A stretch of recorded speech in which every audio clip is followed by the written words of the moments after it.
share and subscribe to Vishwasam.in. కొన్ని నియోజకవర్గాలు రాజకీయ ప్రత్యర్థుల పొగరుకు కేర్ ఆఫ్ అడ్రస్ లాంటివి. చంద్రబాబు విషయానికొస్తే ఎన్టీఆర్ సొంత జిల్లా ఉమ్మడి కృష్ణాలో 2 నియోజకవర్గాలు అలాంటివి ఉన్నాయి. టీడీపీ నుంచి వెళ్లి టీడీపీకి ఎదురు తిరిగి ఎదురు నిలబడి చంద్రబాబుకి కంటి మీద కునుకు లేకుండా చేస్తున్న ఆ నియోజకవర్గాల విషయంలో టీడీపీ వ్యూహం ఎలా ఉంది అని చూస్తే ఈసారి కూడా అక్కడ గెలవడం టీడీపీకి కష్టంగానే కనిపిస్తోంది. గుడివాడ, గన్నవరం విషయంలో బాబు కప్పగంతులు టీడీపీకి మళ్లీ శాపంగా మారే అవకాశాలు కనిపిస్తున్నాయి. నిష్పాక్షికమైన విశ్లేషణల కోసం విశ్వాసం.in ఛానల్ను తప్పకుండా సబ్స్క్రైబ్ చేయండి. తమ మీద గురిపెట్టి వెంటాడి నిలదీసి పరువుదీసే ప్రత్యర్థుల విషయంలో చంద్రబాబు ఎందుకో ముందు నుంచి దూకుడుగా ఉండలేడు. బహుశా ఆయన వల్ల కాదనుకుంటా అంత నిక్కచ్చి రాజకీయాలు చేయడం. వైఎస్ హయాంలో కన్నా లక్ష్మీనారాయణ లాంటి నాయకులు చంద్రబాబును చీల్చి చెండాడేవారు. వాళ్ల విషయంలో బాబుకి ఎప్పుడూ ప్రత్యేకమైన వ్యూహం ఉండేదే కాదు. ఇప్పుడంటే కన్నా టీడీపీలో ఉన్నారు కాబట్టి ఇక వేరే సంగతి. టీడీపీ విషయంలో, చంద్రబాబు విషయంలో గత 10 ఏళ్లుగా కొరుకుడు పడని వాళ్లలో కొడాలి నానిది ఫస్ట్ ర్యాంకు. కొడాలికి టీడీపీ సమాధానం చెప్పలేదు. ఎన్నికలొచ్చినప్పుడు భీకరంగా పోరాడి ఓడించే సత్తా కూడా టీడీపీకి లేకపోయింది.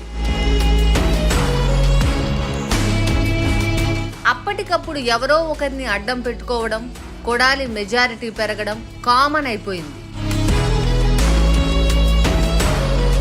ఈసారి కూడా గుడివాడలో ఇలాంటి హోప్లెస్ పరిస్థితిలోనే ఉంది టీడీపీ. కొడాలి లాంటి నాయకుడి మీద ప్రత్యర్థి పార్టీకి మామూలుగా అయితే ఓ స్పష్టమైన వ్యూహం ఉంటుంది.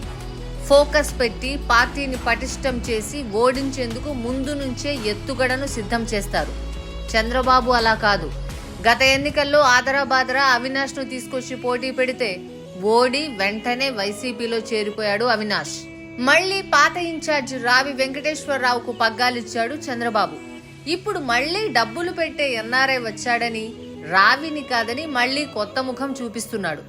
అంటే కొడాలిని ఓడించేందుకు ఏం కావాలో చంద్రబాబు అర్థం చేసుకోలేకపోతున్నాడా? కొడాలి గుడివాడ రాజకీయంగా పాతుకుపోయిన నాయకుడు.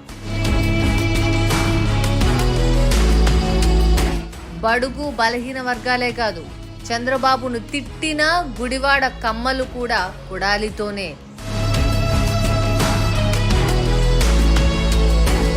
ప్రజల కోసం పనిచేయడం, దూకుడుగా ఉండడం కొడాలి బలం. మరి ఇలాంటప్పుడు హైబ్రిడ్ లీడర్ వచ్చి డబ్బులు పెడతాడని ఆశపడ్డం కరెక్టేనా? చంద్రబాబు టెంప్టేషన్ ఇలాగే ఉంటుంది. పైగా ఇప్పుడున్న లీడర్ భార్య క్రిస్టియన్ అని, వైసీపీ ఓట్లకి కోత పడుతుందని గతంలో జగన్తో విభేదాలొచ్చిన ఓ పోలీసు అధికారి గుడివాడలో టీడీపీ లీడర్కి సాయపడతాడని టీడీపీ లెక్కలేస్తోంది. ఇవన్నీ సరే, రోడ్డు మీదకు వచ్చి నిలబడాల్సిన పరిస్థితి వస్తే ఎంతమంది నిలబడతారు టీడీపీ కోసం అనే పాయింట్ మాత్రం మిస్ అయినట్టు కనిపిస్తోంది టీడీపీలో.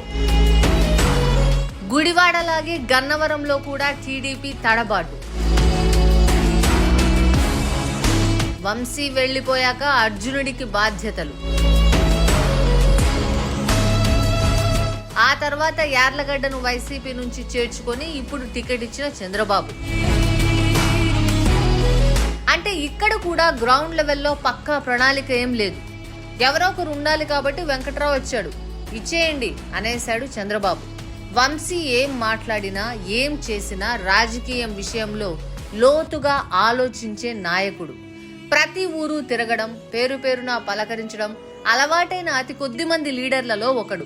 పైగా ఎంతైనా ఖర్చు పెడతాడు, ఆదుకుంటాడు అనే ముద్ర ఉన్న నాయకుడి కోసం క్యాడరే కాదు, జనం కూడా నిలబడతారు. వెంకట్రావు మాత్రం ప్రతీకారం కోసం మాత్రమే ఎదురు చూస్తున్నట్టుగా కనిపిస్తున్నారు. వైసీపీ నాకు ద్రోహం చేసింది, నా కోసం మీరు వైసీపీని ఓడించండి అని ఆయన ప్రజలను అడుగుతున్న తీరు చూస్తుంటే నాకు కాలింది, మీరు ఆయింట్మెంట్ రాసుకోండి అని చెప్తున్నట్టుగా ఉంది గన్నవరంలో. వంశీ చంద్రబాబును తిట్టాడు, అందుకనే మనోళ్లు నాకు ఓటేసి గెలిపిస్తున్నారు అని వెంకట్రావు ఇప్పటి నుంచే సంబరపడ్డం చూస్తే టీడీపీ క్షేత్రస్థాయి వాస్తవాలకు దూరంగా ఉందేమో అనే అభిప్రాయం చాలా మందికి కలుగుతోంది. ఎవరినో తిట్టారనో మెచ్చుకున్నారనో ఓట్లు పడతాయని నమ్మే నాయకులు టీడీపీలో ఉండడం చూస్తే నిజంగా చంద్రబాబు ఎంపికలు ఎలా ఉంటాయో అర్థమైపోతోంది. ఈ లెక్కను చూస్తే అటు గుడివాడ ఇటు గన్నవరం 2 చోట్ల టీడీపీకి మళ్లీ బొమ్మ తిరగబడుతుందా అనిపిస్తోంది. మీకేమనిపిస్తోంది? మీ అభిప్రాయాన్ని కామెంట్స్ లో చెప్పండి. Like, share and subscribe to Vishwasam.in.